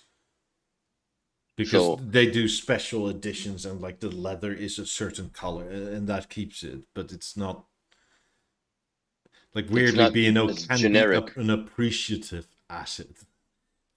It is. Well, it is. If you face the fact now, like, we're talking about the insurance the other day, right? Yeah. That you have to basically now reevaluate because what you had bought is now worth way more than you would have paid for. And if something happens to it, how much money would you actually get back, right? Because if you get the old pricing back, that's a fucking feels bad, man. Because now you're out at least 20% in a few years. They'd be at least out a set of 50s, yes. Like, son of a, that's a hard kick in the bollocks, man. So yeah, it's something that, same thing with me. Like when I bought the 90s, they were $100,000, $105,000 after tax in Canada. They're exactly 100 grand. They're 220 now. They're double and something. And mine are 240 because it's $20,000 more for the white grills. You can get the taupe in gold, but if you wanted silver and white cloth, it's another 20K on top for custom. So yeah, now they're the price of $250,000 more or less after tax. That's another thing where, like, please get your shit together in what you want to do, right? Because initially white was an add-on. No, sorry. Initially white was a free option. Then it became an add-on option. Then you got different colors, and now the standard color, like the Parisian Night Blue, which wasn't anything extra, became way more than anything else. And then white was okay, but now white is no longer a free add-on. No, it's so weird. Like, yeah, that whole BeoSpoke thing is very dilapidated to me. As far as like, why is the example? Why is this 65-inch Harmony aluminum and walnut covers bespoke, right? You have to order. They're way more money, but that color combo and material combo is exactly this. Is zero add-on as far as money is on the 83-inch Harmony. So there's some things that just completely don't make sense to me as why and what. And at the end of the day, like, you're not really doing anything special. You have all the wood there, I'm sure, and you have all the lamellas. You just have to arrange them in the order that people are requesting it. That's basically it. Yeah, I think it's a minimum inventory thing. Yeah. So, and another thing now that's becoming somewhat of a little bit of an issue is the color difference for dark oak on the 28s versus the theater lamellas. The theater lamellas look like they're completely black. So yeah, it's a problem now with the wood making or wood matching, but apparently that's just, it's all what species and that's it. B&O is very cold about it. So this is Canadian dollars though. Yes. Which is like what? 1 USD is like 160 Canadian or something like that. 150, maybe 140. I don't even remember, but it's quite significant. It's not close to 1-to-1. No, let's see. Currency converter. I have it somewhere here. So currently, yeah, it's literally Canada. It's 137 Canadian to a dollar. So it's 160,000 US for those, for 220. Yeah, go for the theater, Mark. It's a very nice piece, and it'll make your 18s and 19s sound amazing. Yeah, I highly recommend it. And for 70,000 Danish kroner, I don't know how much that is, but in brass stone, which is a bespoke, that's a bespoke product. So that has a premium. That definitely has a premium price on it as far as that is. Let's So see. I recommend the theater. Be prepared to play with it a lot, and obviously you're watching the podcast, so feel free to drop in That's and drop in for a bespoke question. color. That's just a regular Yeah. price almost. That's great. Okay. That's really not bad. That's a So very good offer. yeah, I would take it if I were you. If you like the color and it fits in your interior, go for it. If not, take a silver one and start your collection in silver. Depends on what your 18s are. If you have them in Yeah, brass I'm stone. I'm partial to aluminium, natural. I'm very partial to aluminum in natural color. Yeah, same thing. I don't I really. think it's also the only color they will continually make. Yes. Yeah, because I'm sure that we're gonna reach the end of black anthracite at some point, and it's gonna go to like dark black or something, or maybe I in mean, 10 we years had piano they'll black before anthracite. yeah, maybe they'll go to that limited edition dark color in 10 years that The will be long titanium forgotten, color. or the titanium one that was there. Titanium should have been available in my opinion, because they Yeah, were somewhat the same as the BeoLab 12s, the second edition of them, the gray ones. Those were nice. That was a nice aluminum color. well, they Yeah, also had caustic those black. 18s that came with the 7222 or 7422 in Yeah, those a were the titanium yeah. finish. Those looked amazing. Yeah, those look cool. They look like they were like cold, like frosted cold. Yeah. They look really nice. It's like, But ooh. yeah, but I just couldn't bring myself to pay 30 grand for that cabinet. I No. just wouldn't be able to bring myself to do that. But yes, get your stuff in, get your stock in before the prices go up, and save yourself some dollar. And again, yeah, like if you bought it now, it already appreciated 7%. Yeah, which so By essentially if next you week. buy it this week and you turns out you don't like it, you can sell it for the price you literally paid for it. Yep. So vinyl wrap the theater. I don't know what would you vinyl wrap it in. I thought about that too at some point, to vinyl wrap something from B&O, but It would have to be a vinyl wrap with a sort of formula of glue or however it sticks on that cannot harm the anodization top layer, which is mhm. I don't want to be the guinea pig for, quite honestly. Oh, to replace that, oh, that would be a pain in the penis, bro. Yeah, like unless you say fuck it or have scratches or whatever, and like if I don't like it, I'll just go with another vinyl wrap color. Then sure, Hmm. right? Then sure, whatever. That's a way to go. Or like those side things of my 50s that are like dented and are scratched from like uh, if you have a speaker like that, go for it. But other than Yeah, I don't that, know if if you I would have be brave something enough. that is pristine, I'd be hesitant about it personally. I'm still hesitant about oiling my lamellas on the theater, because I don't think there's really a need to do it. But I'm gonna order a Carfoil wrap on the 90s. Oh my god, just on the crowns. Make your own So, sails, right? Like just use your soldering iron to poke all the holes. oh Christ, yeah. Gives you that nice like plasticky smell and the smell of excellence. In the Yeah, I would never do that. But yeah, the 90s, I don't know, man. I love them, but I'm dreading just thinking about moving them now. It's gonna be fun. It's gonna be fun. Those speakers are never fun. But yeah, they're gonna fire up pretty good. I'm sure they're gonna be fine.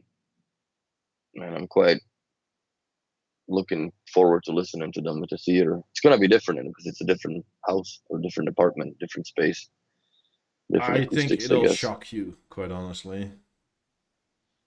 Because Yeah, I haven't had a chance to spend much time with them. Those bass woofers are driven so much harder with the theater. If Well, that's if set good up news. correctly, right? Yeah. But did you ever play with the parametric filters at all? That's a good question. I guess. But there's not that much use for it. Because yeah, there's people that believe in it. Look, it's only I don't. I mean, you can, right? It's an option. Like, one of the options is if you don't have the microphone and you want to do it manually with, like, Brew EQ or whatever the fuck with... Yeah. And then you can set them manually for the room. The B&O mic does an excellent job, I feel. But if there's something obvious that it's not picking up, then you can still manually adjust it further. With the 50s anyway, you have the BLAP 5 party mode thing. Yeah. Like, you can preload the BLAP 5 preset and they'll sound like 5s, just a bit louder. So that's the thing. I mean, and that EQ literally is like that. It's not flat at all. We should try that in the store because we got a couple chassis coming after the holidays are done. So I'm gonna have a working set of 5s. Well, we have 3 pairs. One works, it's just boxed up waiting to be installed. It came from UK, and then there's 2 pairs that are fucked. So I'm gonna pull them out and I'm gonna put them side by side with the 50s and see and put it to 50s to the BLAP 5 mode and see how close they get, just for the shits and giggles. I forget where it is, but I think the 5s from like 250 hertz to like 500 hertz are like plus 6 dB or something like that. Like, they don't measure flat at all, but they sound fantastic. So, I mean, I like flat speakers, but incredibly flat speakers will almost always sound dull because there's like nothing going on. Mm-hmm. Yeah, I'll probably go back to my musical listening lifestyle more with the 90s, but I don't know, with the theater, that thing, that can throw some fucking hammers on the movie, bro. The first time I experienced the theater was with 90s up front and 50s in the back, and my shirt was literally doing that on my body. Fuck. And this was a room that was fair size. It was probably 8 meters wide. So the 90s were like 6 meters apart from each other. And like back to front was like 12 meters, 15 meters, something like that. Also a pretty sizable space. And it was open on both sides. And even so, like, volume 70 was like... Oh yeah, 70 on the 90s, that's you're getting there for sure. Well, it was with 50s rear, right? Fuck. It was a proper holy fuck. And the theater, yeah, because then the bass distribution is completely different. So yeah, that must have rocked. Well, I'm sure it rocks in your house with, dual 50s. Yeah, my concrete walls move a bit. Like, if I turn it up a lot, like, shit starts moving. Yeah. I mean, I'm happy with my, like, what you call it, stormproof windows, because they're so ridiculously heavy. I don't hear my windows shake anymore. I hear other things shake now. Can you hear it outside pretty well? No. That's good. Not at all. Well, if everything's properly shut, right? Like, you don't hear... If I'm next to the sliding door, I'll hear sort of... When I'm talking like off the street, like you can't hear that okay, yeah, that's perfect. Yeah, that's the only challenge that I will have, because once the 90s are out, Dick's gonna be hard, man, and I'm I'm gonna just juice them. Yeah, And I'm gonna meet the people. Definitely, I'm gonna meet the neighbors. I mean the close to the front door you probably hear it more because the front door is a bit of a weird door and doesn't insulate sound that well, but all the glass is the glass doors are heavier than the regular doors, and by a fair margin. And I think that weight alone will dampen the shit out of it. Yeah, I would love to see that. One day I'll hear it for sure. I mean, it's to the point where like the air return of my AC system starts vibrating. Yeah, I have that issue here actually, just with the theater and the Lab 18 and Lab 18s and the 11 in the back. I hear something somewhere in here is fucking rattling, and I think it's probably what they've done when they were doing the drywall, because it's all metal studs. So the clipper ways, they just threw them in the ceiling as they were doing it. Yeah, my And air return isn't metal. My air return is wood. yeah, and this shit's Weirdly, dancing. like, here. and it's like sealed wood, right? So, Interesting. and that's still like you basically hear the wall do like the sucking, like the it's like through that channel, and it's around the corner. Fuck. Yeah, that's the only thing. The neighbor acceptance factor is exactly right, Shaba. That Look, you don't have to that I have have it to worry with. ridiculously loud all the time. That's Oh no, choice. I won't. No, I won't. But to me, the problem is, like, even with the theater, like, the luck that I have in this apartment now is the fact that nobody lives beside me. Because at 65 volume, yes, it's fucking loud, but like these walls are thin enough that you can hear the conversation almost. So at 65, dude, like these people are basically listening to the movie with me across the wall. Like you're having a Oh yeah, conversation like this. right? Like, oh my god, an explosion. So Get to the devil! yeah. So yeah, that's I hope that building that I'm gonna go see, that it's a brand new building, so it should be better insulated than, my girlfriend lives in an old building, and that thing is, man, you can hear people walk because the floors creak and shit. Yeah, that's not gonna be fun. And I couldn't even do that. Like, you couldn't afford to have a theater in there. People would just hate your ass. Get like a funnel and like a bag of cement, put some water with it, and like slowly start pouring it in your walls. Well, the plan is that if I'm gonna have one bedroom that's gonna be neighboring a neighbor, right, wall, and then the living room is in the middle where the 90s are gonna sit with the theater, and then the second bedroom is going to be all of the stuff from the storage locker. So it's all, there's copious amounts of Lego boxes, so that'll absorb a lot of that sound, Yeah. I think. So that's my plan as far as, the contingency. But Or you can lay your yeah, mattress on top of your 90s boxes for more insulation. fuck. So yeah, we'll see. Or you We'll can go see how to that pans Goodwill, out. right? And just make your whole wall like old mattresses. Fuck, just pad it all. I definitely am not going to unpack the shape. I was thinking about it. Shape God, it's doubled so in much price. packing material. Well, I have it in 3 boxes, more or less. I don't have it like, in the original boxes. I just put them all together, tiles as with the fabrics and everything, and just sealed it all. But man, like when I bought I think the speakers were $450 in 2018 when I bought them. They're $900 now What for? for the shape speaker tile. Yeah, but like, what justifies that much of an increase?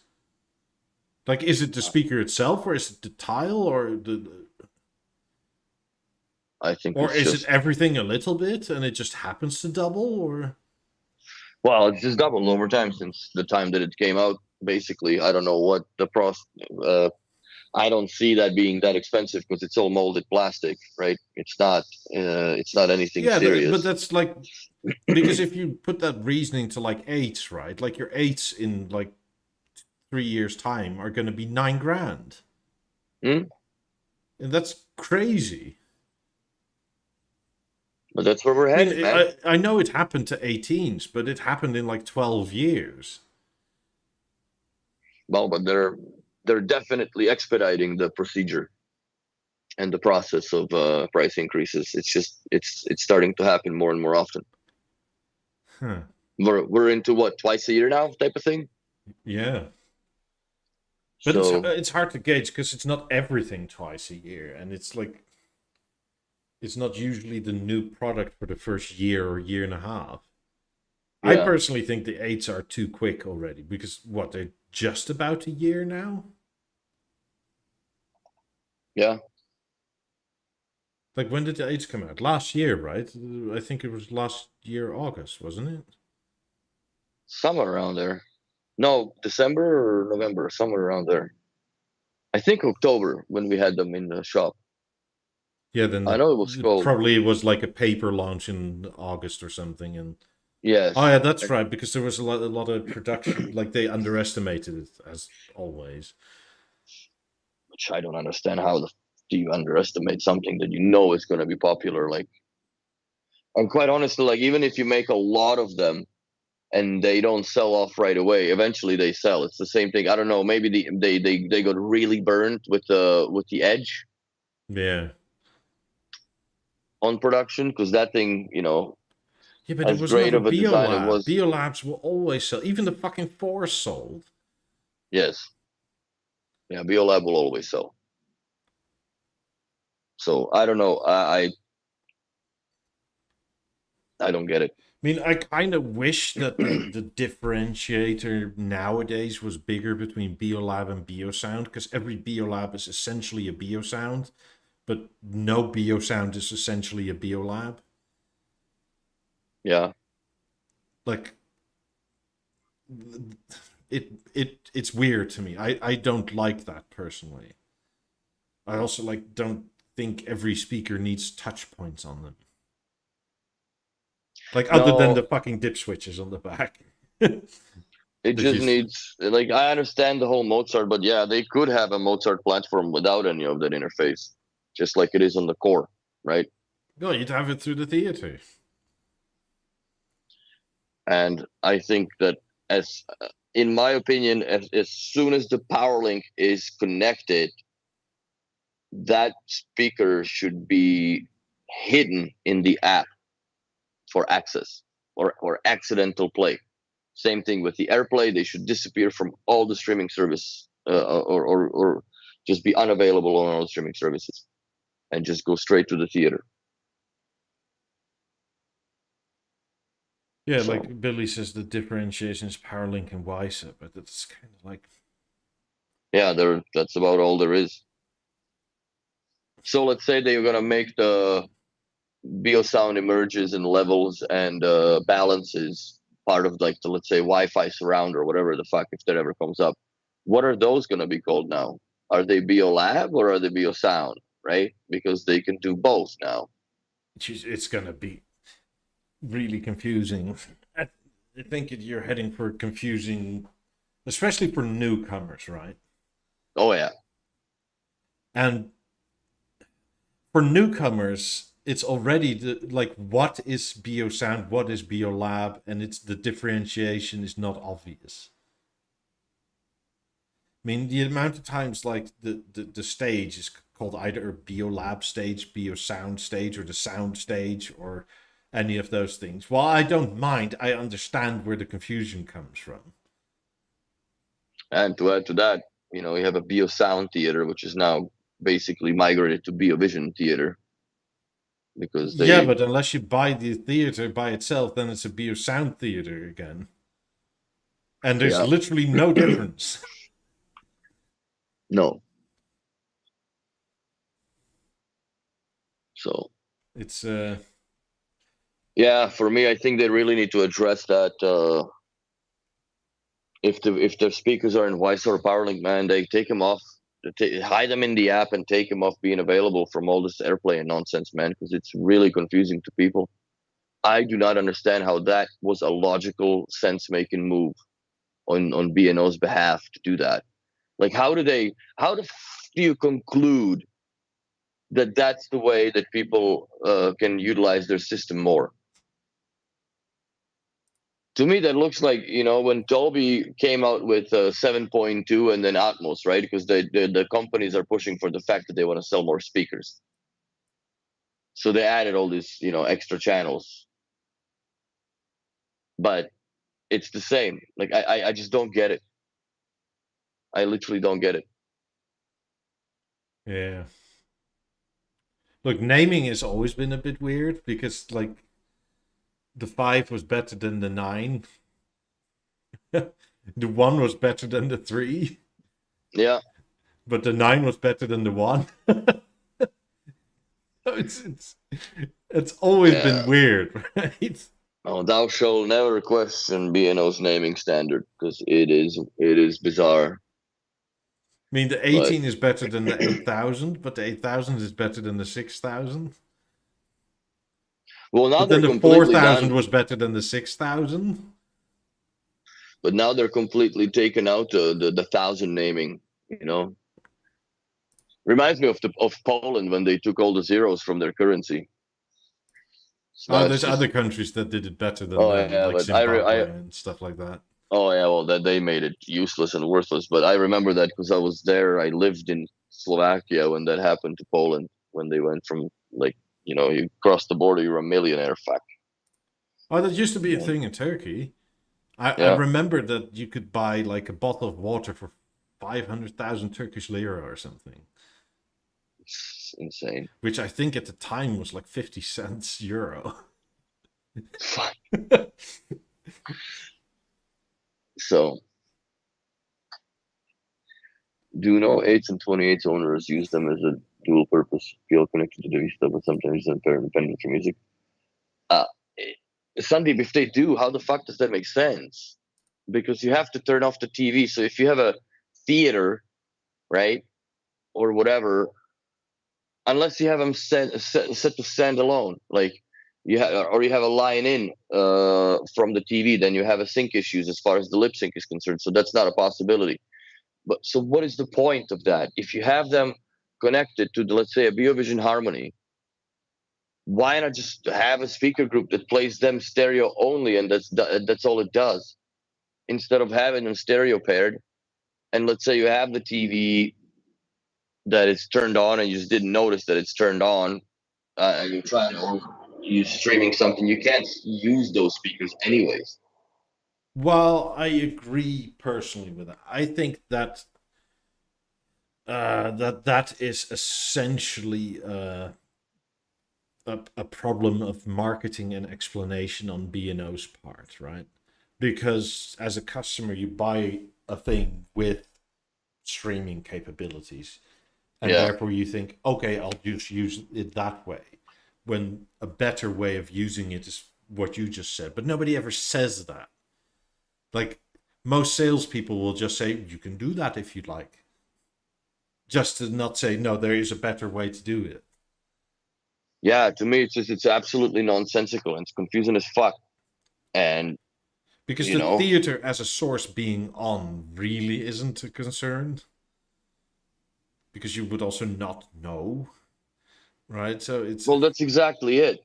So, and then you have more opportunities. Let's say you have a scenario where you have the TV room here, but you want your stereo going that way. So now what do you pair those two stereo speakers, or those two 28s per se, stereo pair them so you can play that way when you are not using the TV? Just makes sense to make a speaker preset in the theater that thing is already on, and you just do one. Yeah, but and you use it with one remote instead of changing from from in the list from one zone to the other, more or less, right? From theater to the 28 stereo. I think that's more of an education issue, lack of use case scenarios on the salespeople generally. But I wouldn't even pin it on the salespeople. I don't understand why B&O promotes it in that nonsensical fashion. Because it doesn't make sense, bro. It just doesn't make sense to me. In the real world, now seeing it, how it works, it makes absolutely no fucking sense to have the stereo speakers stereo paired and Wisa to the TV, and you can only use them when the TV's off, which when you use the TV for sound, it goes off anyways. The Wisa here is the problem. If it was PowerLink, it would be less of an issue if those speakers are not in the speaker group.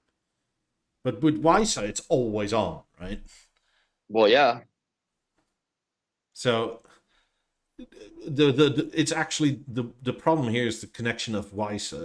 If it was PowerLink and your TV is on, but your 28H whatever aren't in the speaker group, you can use them both. Well, hang on a second. I don't think that's possible with the theater on eco mode because there is no eco mode. Correct. So when With Wisa, you can't. With PowerLink, yes, you can. I guess you're right. It does shut them off in the PowerLink mode, so you can. Because Yeah, we have the 50s on the theater, and unless you choose the speaker preset, they won't turn on. correct. So you can use So them independently, but it's only with PowerLink. Wisa is the issue here. yes, but it's still a nonsensical use case. I agree, but I think a lot of people buy it with an idea in their mind, as in this is solved. But this is partially why, like, the whole BeoSound BeoLab distinction has gone away, and that irks me, right? Because there's no need for BeoLabs to have all this shit. Absolutely not. I mean, 28s, maybe. 8s, definitely kind of not. Especially for most BeoVision setups. I don't understand the need for Mozart on everything. Like, what if they could have reduced the price of the BeoLab 8s, not by much, but a little bit by not making them smart. $200-300, surely. At least. Yeah. Well, probably more than that, because if you think about it, you wouldn't even need that whole goofy ass touchpad interface on the top, which is not free, right? Like that definitely I think is more of a cost in production than a couple PCB boards that they have to take out. Yeah. So I just, or if you want to keep that Mozart nonsense in there just for the self-tuning of the speaker, I think that's a great feature of the speaker. But just disable all that smart shit when it's not. And that's the problem that I have also with one of the clients. They bought a Core Connect with the set of 8s on an LG screen, right? And I didn't pair the speakers together because if one of them updates, then the other one's fucked. So and they're all hardwired to PowerLink. And his wife's friend came over. Her wife was hanging out. They were doing some whatever, and the TV was off. And her friend came up to the speaker, and it fucking lit up, right? Because it's not in a PowerLink mode because PowerLink's turned off. So now it's just on its own. Yeah. And she pressed the my button one, and the speaker started playing. And then like shit, well, she doesn't know how to turn it off now, right? Because she doesn't have the app, and it's a guest, so she's not even educated on it. She's like, how do you turn it off? How do you even turn the volume down? And his wife didn't have the app at the time, and it's just like, what the fuck, man? And nobody knows that. Yeah, you need to turn on the TV, right? But I couldn't explain that to them at the time because they were moving in. When we were doing the install, there was another 8 people moving in furniture, which is the great day. I fucking love that when we have 8 people in the house, and you're trying to open a TV box, like a 77-inch out of all the screens, right? He bought the big one. So where the fuck do you lay down? And oh yeah, we have room here, sweet. You turn around, now there's a couch in the way. Fuck, like, why did you guys bring it here, right? But it's movers, so I absolutely despise when the days like that are scheduled in and shit. I understand from clients' perspective because they want to have everything done in the same day. It's the less headache. But to me, it's the risk of damage and frustration also, right? That comes with it. It's too much. But anyways, yeah, I went back to it and I walked them through it and I said, completely forget the BeoLab 8s. Use the BeoSound Core. They'll work all the time. That's it. The BeoConnect Core would have been a perfect add-on motor if you needed it. But at the end of the day, they could have made it a little bigger and put a display on it and make it a fucking, like not a moment, but something that would actually work as a BeoSound per se. But I think that's a discussion for another podcast. So, just last question. So you add the BeoLabs theater tunes them so you lose the bass from the 8s. I think Flores on Discord had that issue. Then if you suddenly want to use the 8s in stereo, will they be affected by the BeoSound theater? No, because the filters aren't applied because they're in the theater. And if your theater isn't on, there's no filters coming from that. So they'll be untuned. unless you tune them on the aids themselves. Well, they'll be tuned through their own app interface, Yeah. right? The little whoop whoop. But if you're using them with the theater, and that's another thing that it kind of sucks, because now you have duality in sound quality. There's two sounds to each speaker now on its own they and with the sound theater. different on their BeoSound mode with their top interface and used than on their BeoLab mode. But I think that the quick fix to that is just bass redirection, because it's obviously going to be negatives. Put it at least to 0 and see if that changes the performance of it. Well, even when there wasn't any in like the harmony attached 28s, the 28s sound better on BeoLab mode with PowerLink than Stereo paired. yeah. It's not even close.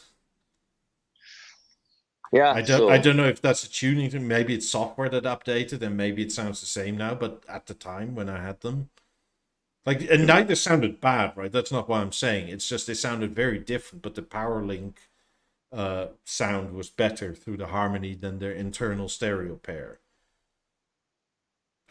I also wonder if there's, because if you by default the compression is on for the stereo pairing in the menu. Yeah, I had that turned off though, but yeah, a lot of people don't realize that you have the compressor turned. Compression is turned on when you pair the speakers, because they by default do it just so it gives more stability to the network and communication between them. So if you turn off the compression and you experience issues, you should put the compression back on or hardwire the bloody speakers. But yeah, they sound much better with the compression off. Yeah, it's about, you need to play with it. Everybody's got to play with it. Like I said, the theater is like it's like a construction project in Montreal almost. It's never finished. It's never done. There's always something new to it. And I like it, but I also feel for the people that want to live that simple BNO one button life, that no longer is an issue. yeah. Or that no longer is a thing, not an issue. That's no longer a thing. It is an issue, more or less, where you have to be conscious of, okay, well, what am I watching? Is it Netflix? Is it Dolby? Okay, I have to switch to this preset in order to have the best experience. So that is a little bit, Yeah. Well, unlike wherever you are, the thing that does finish is this show. That's it. So I'm calling it for this week. Have a great we'll be week, back, everybody. next week, and maybe with a rested Willie, because you're on a Oh vacation yeah, time. I got 2 weeks off. Maybe I'll run out to frickin' Dubai and go from there. I was checking my email already, Coffee Connoisseur, so I'm definitely interested in your read. So But yeah. Have a good week, everybody. If you are on holiday, have fun. If not, then boo-hoo. Enjoy some sun, touch some grass, and see you all next week. Bye.